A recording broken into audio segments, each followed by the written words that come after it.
from Bankers Life Fieldhouse. The first round of the Eastern Conference playoffs continue on TNT as the Atlanta Hawks try to make it 2 straight over the Indiana Pacers. Hibbert had it knocked away. Down in the show, the go. It'll be Paul George with the dribble.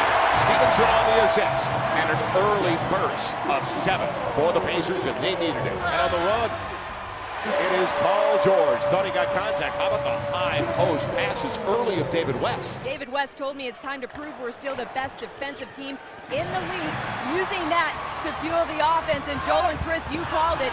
Trust is at the core of everything the Pacers want to do here tonight. The team with the best home record in the NBA. 36-5, the Indiana Pacers. Scola, 0 for 6 last game, gets his first tonight. Lou Williams denied on the entry. So Paul George from behind. Quick move by Watson. Good touches. Turner, if he's hitting the long ball, it will really be huge. Well, you said after the first 5-6 minutes of the game, they were forcing it as Paul George picks up his second steal of the game. 5 on the shot clock for Millsap with a step back. And a pretty good look over Roy Hibbert as Watson takes it the other way. Scola. He's already 4 of 8, making 5 of 9 here in the second quarter alone. So after nothing offensively for Scola in the first game, he's kept him in. 6-point deficit. Now the switch. And I thought West would take it. Instead, a wide open 3. Paul George. In a good first half of the Atlanta Hawks in particular. They have been the aggressor. They've led most of the way. C.J. Watson's been big off the bench for the Pacers. Gets another triple. So C.J. Watson, 9 off the bench. Scola off the bench. They've got 22 of the 46 for Indiana. George gets it done from beyond the arc before DeMarre Carroll could close. Take it away. Points off turnovers, a difference in the first half. So the option belonging to the Pacers. Atlanta now 5 for 18. I'm talking about on a 2 for 1. Scola red hot. It continues.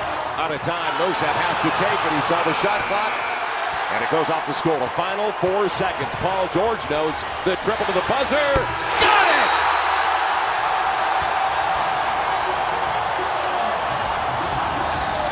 They're alive and well in Indianapolis.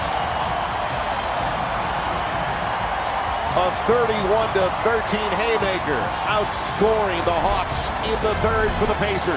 John Mahaney. Time to spin it. Still couldn't get it, but guess who's there? That's 13 unanswered. And Paul George with the last 5. Inbounds crash. And the block on Shelvin Mack. Look at this. This is a double block by Mahaney and George. Look, George gets beats, but he doesn't give up on the play. He has his man coming over there, and he's there, and that's what you want to see. This is the difference between the first and second half. Not their scoring, not them getting the bucket and the ball, but their defensive intensity, which leads to enthusiasm for them offensively. And a 20-point lead for the Pacers. Paul George wheeling into the paint. If you're an Indiana fan, once again, you're so happy not only to see guys cheering and chest bumping, but to see them get back to playing the way they play. Defense, which leads to that 3. Seeing that guy in rhythm. That is a boost for this franchise. Paul George, a point away from his playoff career best of 28, has 27, 10 boards, and 6 assists. And that'll do it. It is all over, and it's all even. In the 8 against the 1 seed. And the best record of the Eastern Conference. 4th overall of the Eastern Conference, prevails tonight by 16. Our final score, Pacers 101 and the Hawks 85.